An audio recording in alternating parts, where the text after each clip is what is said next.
You're watching ITG Clips. Coach, I got a couple questions for you. Pat White, Noel Devine, right? Obviously, generational players and incredible teammates that I had. What qualities do they have that convinces you that they'll also be great coaches? And what contributions have they made so far to kind of maybe, put them into that light? Yeah, and I told them on this that, hey, listen, obviously, they did great things for West Virginia football. I had a great time here. So that played a role in wanting them to be back. But I didn't hire them for what they did in the 2000s. I'm hiring for what they can do for us now. And what they can do for us now is that these players, when they can relate to them as far as the workouts, the practices, the culture, those kind of things that they went through, are those processes are still in place, in a large way now, and players can see how it worked for them, how they had success because they bought into it, because they helped. But also, I think their experiences over the last 15 to 20 years, whether it's in our program or after our program, they can relate. They're good coaches and they're good people person. They can talk to anybody. And I think they got great futures because they understand football, but also they understand, some of the things that we talk about in our program is having a hard edge, earning success, not being entitled, understanding they're part of something bigger than themselves, and wanting to be part of a team. When you're a great individual player, there's a tendency for outside forces to make you be an individual and fight the team part of it. It's your first and then the team second. And these guys were always team first guys, and they're team first guys now. And I think for our players to see that is a big bonus. I love it. I love it. Julie, what do you got for Coach? Yeah, so Rich, first thing, obviously with roster building, it's obviously much different now, and I think you guys are probably still trying to figure this out as everybody else is. It's a moving thing, as you've said before. How do you stay disciplined to your game plan with recruiting, whether it's high school kids, JUCO, FCS, D2, Power Four, Group of Six? You got kids coming from every which direction. How do you try and put this thing together? You guys got a lot of transfers this past offseason, a lot of seniors. But moving forward, is there a certain formula that you're trying to stick to in terms of how many transfers versus how many high school kids that you want to go after? Yeah, I've said this a couple of times. I tell the staff, I don't, you know, I'm not worried too much about has he got 1 year left or has he got 4 years left or whatever. I said, just get guys that are good enough to win with. I hope the majority of them have multiple years left. It'd be great to have all high school guys that are the best ones. I said, but just sign the best players you can. This year, because of our late start, we had to get more portal guys because that's what the best guys we thought that were out there. Next year, we'll have more high school guys than portal guys, probably a lot more.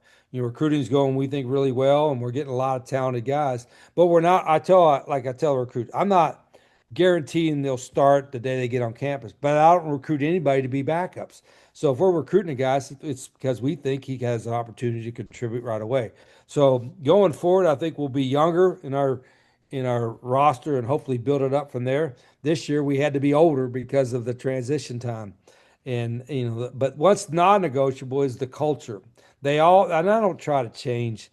And Owen and Jed said, I don't try to change who they are as a person, your likes, your dislikes, and that kind of thing. You are who you are as an individual. But what I try to do is you got to understand you're part of a bigger group. You're part, the team comes first. And everything nowadays, more so than ever before, pushes guys to be individual, whether it's social media or whatever case may be. Everything is pushing them to be more about them and I than us and we. And we will still go by the culture. The team is first. We still coach our guys. People are afraid to coach guys. Oh, he's going to get upset and go somewhere else. Well, that ain't our guy anyway. We want guys that want to be coached. And you know what? The best players, all right, want to be coached. These two guys in front of me wanted to be coached. And so we coached them. And so we still do that. People call that old school. I just call them, that's what our job is. You know what I mean? Our job is to coach. I never knew the term. He's a player's coach. What the hell is that?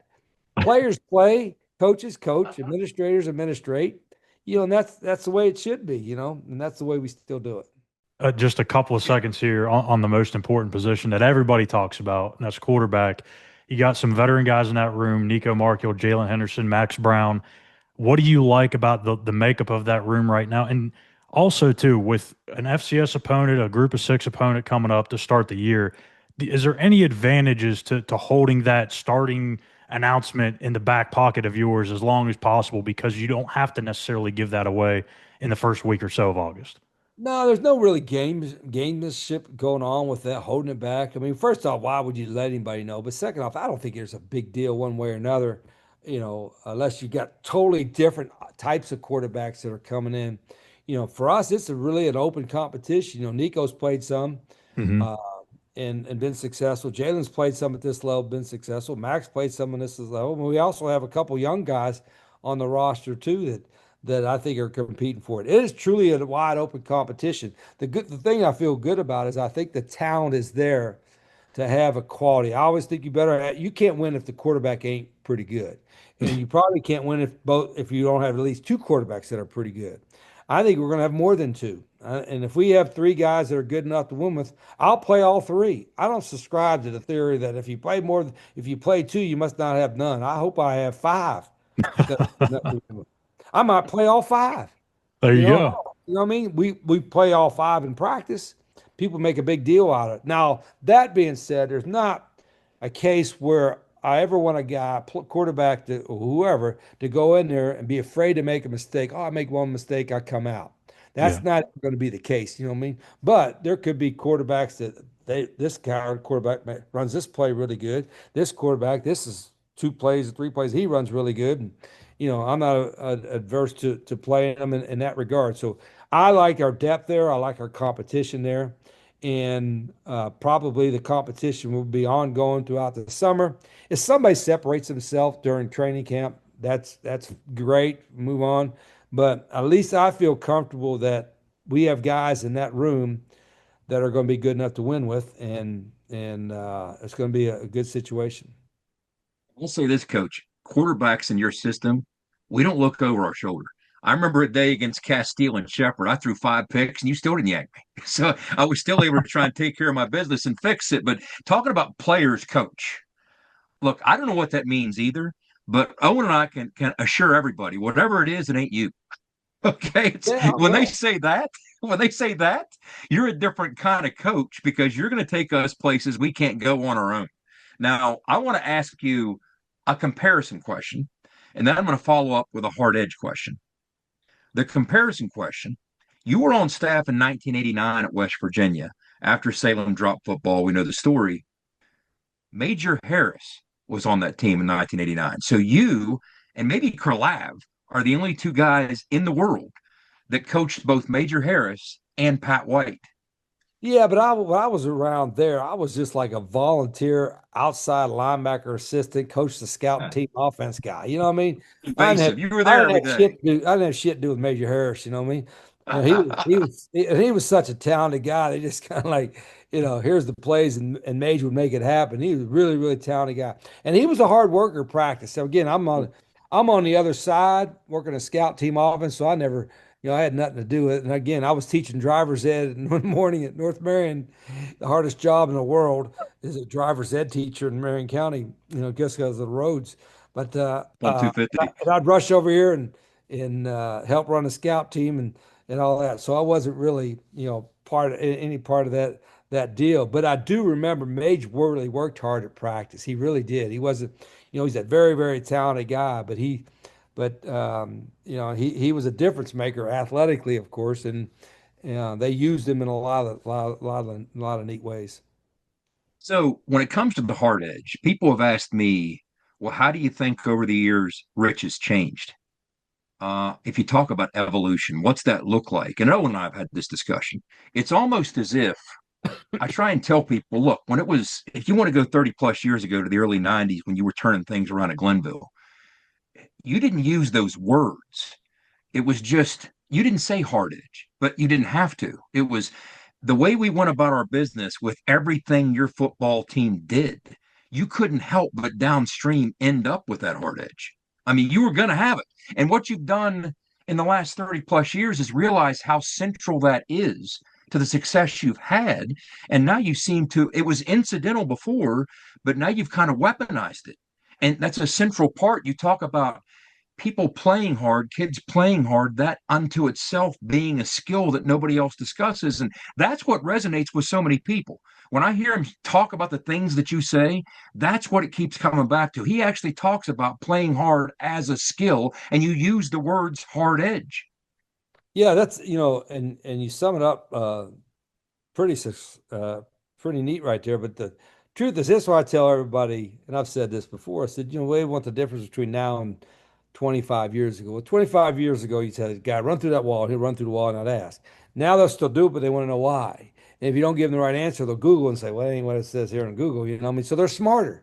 So that's why you almost got to explain, your methodology, the way you go about doing things, so they'll understand it why they do it. But you still got to make them do it. That's the difference. Like, we're going to explain it and still demand it, where other folks will say, "This is what I want," and then they don't demand it. If you don't live it every day, if you don't require it, and I tell the coaches, like, my standard of guys playing hard and my coach's standard and my player standard might not always be the same, but it needs to be. And it needs to be. This is, and I have to show it to them. Like, this is what look. This, I consider this a loaf. You may not, but I consider this a loaf. I consider this to be soft. You may not consider that, but that's what I see as soft. And once everybody in the program understand this is what the standard is of playing hard and not being soft, then that's the way it's going to be. And the only people that got to learn it is the new people that come in every year. I love it.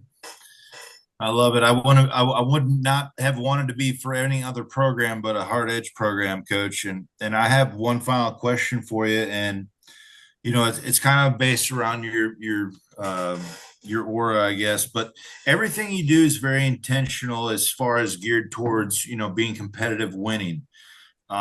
Recently you just brought all the players back, right? My car broke down. I was unfortunate. I didn't get to hang out with you guys. How does bringing those guys back relate to winning? And did you get any insight from having those guys back, or anything that helps create, that winning tradition? Well, when you bring a guy back, like you bring an Owen Schmidt back, or even Jed back even before that, or any guys that played, if our current players will see how much pride those guys have in, they got pride in the wins and all that, but in the pride in how they played. Because when you talk to you guys, or when you guys talk to others, you usually don't mention specifics about a certain game, whatever. You mention about how hard you worked. Whether it was in the weight room, whether it's during the game, how much passion you had, and how the team was more important. And that is not like that. You go a lot of places, and the former players are like, "Yeah, I remember when I had 3 touchdowns in this game, or you remember in this game over here, I made this great one-handed catch." No, guys talk about, how we got our ass busted getting in conditioning, or how we ran the hill, how, this team, they thought they had us in the fourth quarter. We just blew them out. I mean, that it was all geared toward the way you played as opposed to the outcome. And everybody's outcome oriented, and so are we. We're judged on outcome oriented, like how many games we win. But and I don't want to use the word process a lot, but I use the methods. The way we do our things. You have to live it. You don't just talk about it. You have had lived it. And those that have lived it, it's not like you went through like the SEALs or anything, but in a lot of ways, it's kind of like, if you made it through here, you didn't tap the bell.